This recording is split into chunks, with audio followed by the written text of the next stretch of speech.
Welcome back to another episode of Music Production School Online, which are quick music production tutorials to make your music sound better. On this one, this is basically going to be a VolumeShaper tutorial. Specifically, I'm going to show you how to use it in Ableton. The way it's kind of routed in Ableton can be a little bit tricky and annoying, so I'll show you how to do that. But being honest, I'm very picky when it comes to purchased VST plugins, because obviously the point of this channel, as most of my followers know, is to basically demonstrate all the free VST plugins, and there's a lot of good ones out there. This is one of the few plugins that I've actually purchased because I love the way it can sidechain elements in your track. So anyway, let's jump into it. So this is my track, Bass Fire. I'm going to play it a little bit. I know, some shameless self-promotion, and then we'll get into the actual kind of technicalities of how to use it. So I'm going to play it up here.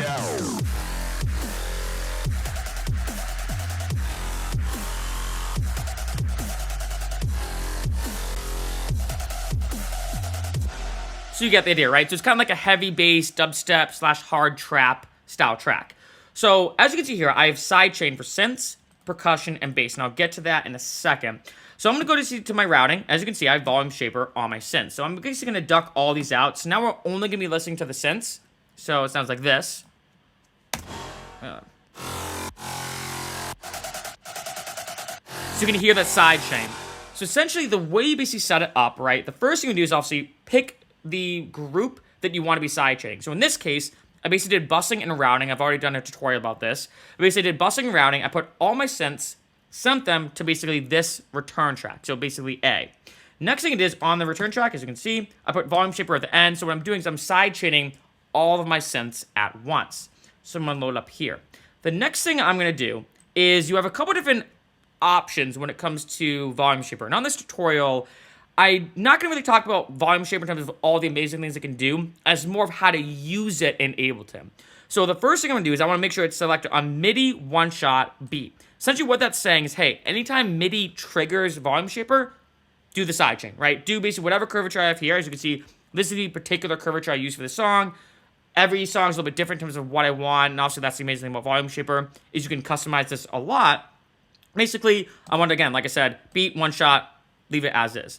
The next thing I'm going to do is I'm going to basically create a MIDI chain, or basically MIDI channel. As you can see, this is the synths one.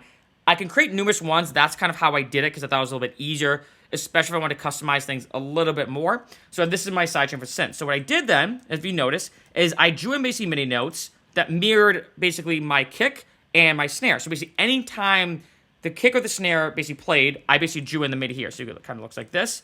Then what you're going to do, I know this can be kind of annoying, but you're then going to go here. Now, normally this is going to be on another setting. I'm going to go all the way down to synths. So essentially what I'm saying to this MIDI channel is all basically the MIDI data, or basically it being outputted, I want you to actually send it to synths. So basically this is being sent here. Then, if you notice under synths, I have two different options. So I can pick not only the return or basically any other track that I want, but I can pick a specific plugin for it to be sent to. So if you notice, I have VolumeShaper here. So that's why if you notice VolumeShaper, sometimes it might be gray because that's the only one you can send it to, but in this case, I could send it to FabFilter Pro if I want to, but obviously in this case, I'm just sending it to VolumeShaper. So that's basically how you do it. So now what's happening is, going back to synths, is all my synths are being sent to here, right? Again, this is more of like a busing and rounding thing, but essentially I put VolumeShaper here.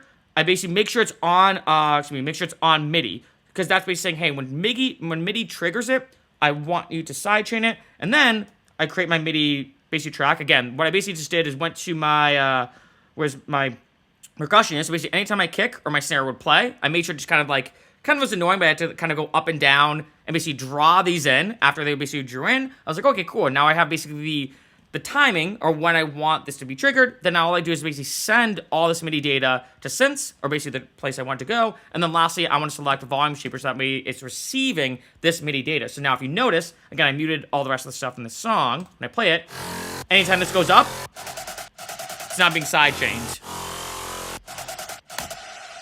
And that's how you do it.